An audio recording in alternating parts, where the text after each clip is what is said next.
Hi guys, good morning. Welcome back again. As we all have learned a lot of about Shivaji Maharaj, the condition and the situation in the state of Maharashtra before Shivaji Maharaj was born, the important people who influenced his life and his work, the background of his parents, the families to which they belonged to, all that we have learned in the previous lessons. Today we move on with lesson number 4, Shivaji's childhood. Now this is the story of Shivaji, the birth of Shivaji Maharaj. Those were very unsettled days. Shah Jahan from the north had dispatched a big army to conquer the Deccan. Pune, the principal town of Shahaji Raje's Jagir, was burned to the ground by Adil Shah of Bijapur. Shahaji Raje was in real trouble. He found himself between the devil and the deep sea and was constantly on the run. Jijabai was pregnant, and the great question which worried Shahaji Raje was to find some place where she could remain in safety and peace. The fort of Shivneri. Shivaji then remembered the Shivneri fort and decided to send Jijabai there. Shivneri was a strong fort near Junnar in Pune district. It had steep cliffs on four sides, strong fortifications, and massive doors. This strong fort was then in charge of Vijay Raj, a relative of the Bhosles. He agreed to give protection to Jijabai. So Shahaji Raje left her there and marched against the Mughals. And then the golden day dawned. On the auspicious day of Fagun Vadya Tritiya in the year 1551 of the Shaka era, that is, on 19th February 1630, to the sound of pipes and drums played in the Nagar Khana, Jijabai gave birth to a son. All the residents of the fort were overjoyed. On the 12th day, with appropriate ceremony, the child was named Shivaji, as the child was born on Fort Shivneri. Shivaji's childhood. Shivaji passed the first 6 years of his life in highly unsettled conditions. Even so, Jijabai did not neglect his education. Every evening she would light the household lamps and then call Shivaji to her.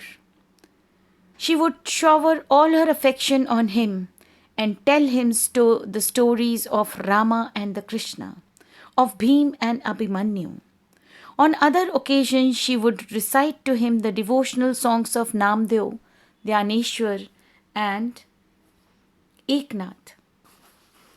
Shivaji liked to listen to the exploits of the brave men. Shivaji felt that on growing up, he should also display valor like them. Jijabai used to tell him stories of many pious persons and saints that instilled in him a respect and honor for all saints and great men. Children from poor families came to play with Shivaji. Sometimes he visited them in their huts and shared their simple meal of onion and bhakri with great relish. They invented interesting games to pass the time. The children of the Mavlas were like birds in the forest. They would imitate the sound of the cuckoo or parrot or tiger to perfection. Their pastime was building small forts of earth and make earthen elephants and horses. They played games like hide and seek or played with a ball or top. Shivaji joined them in all these games and became popular with them.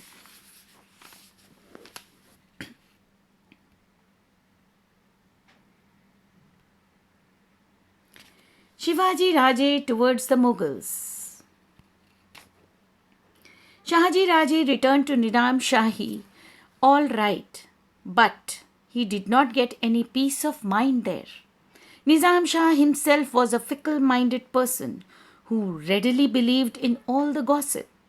Hence, many conspiracies and petty rivalries infested the court.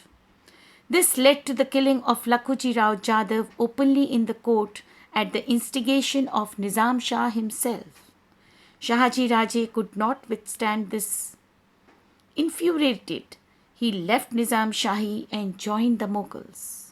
Shah Jahan, the Mughal emperor, made him a Sardar at his court. In the meantime, secretly joining hands with the Mughals, Fateh Khan killed Nizam Shah. There was complete anarchy in the state. It became evident that Fateh Khan was recklessly planning to enable the Mughals to swallow Nizam Shahi. In return, the Mughals rewarded him with the territory under the control of Shahaji Raje. Shahaji Raje was enraged, and so he left the services of the Mughals. He decided to teach them a lesson using all his might. Founding of a new Nizam Shahi. In order to foretell the Mughal emperor and Wazir Fateh Khan, Shahaji Raje found out a child hire from the Nizam's family and on the fort of Pemgiri near Junnar declared him as the new Nizam Shah. Thus he established an altogether new kingdom which included the territory between the rivers Godavari and Neera. Shahaji Raje fought vigorously to protect this new state. Initially, Adil Shah was with him in these efforts, but later the Mughal Emperor Shah Jahan himself marched south upon Shahaji Raje and threatened Adil Shah. Adil Shah then signed a treaty of friendship with him against Shahaji Raje. Shahaji Raje now began to fight the joint forces of the Mughals and Adil Shah, using guerrilla tactics. But he could not sustain the war all by himself. In 1636, unwillingly, he signed a treaty of peace with Mughals. He could not create his own kingdom as the times were not favorable for him, but his daring spirit kindled a confidence among the Marathi people. This proved useful for Shivaji in establishing Swaraj a few years later. Jijabai and Shivaji in Karnataka. After the downfall of Nizam Shahi, established by Shahaji Raje, its territory was divided by the Mughals and Adil Shah amongst themselves. Shahaji Raje's Jagir of Pune and Supe lay between Adil Shah's share. He gave it to Shahaji Raje on his behalf. Now Shahaji Raje joined the Adil Shahi services. Adil Shah assigned to him the task of conquering the territories in distant Karnataka, far away from Pune.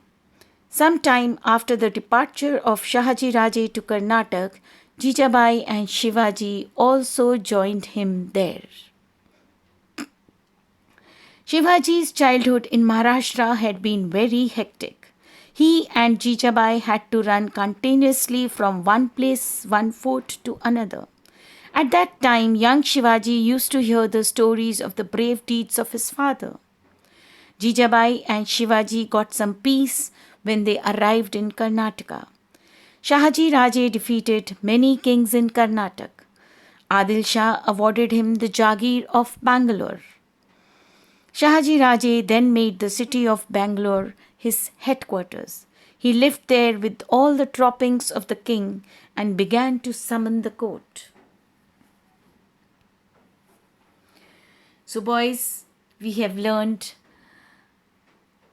a few more things about Shivaji's birth and his childhood, the unsettled days, how he and his mother, his father struggled, and finally They were at peace for some time in the state of Karnataka. So, in the next lesson, we will be learning about Shivaji's education, who all were the people who influenced his life, his education. In those times, there were no schools. So, till then, while I come back to you, keep growing, keep smiling, keep learning.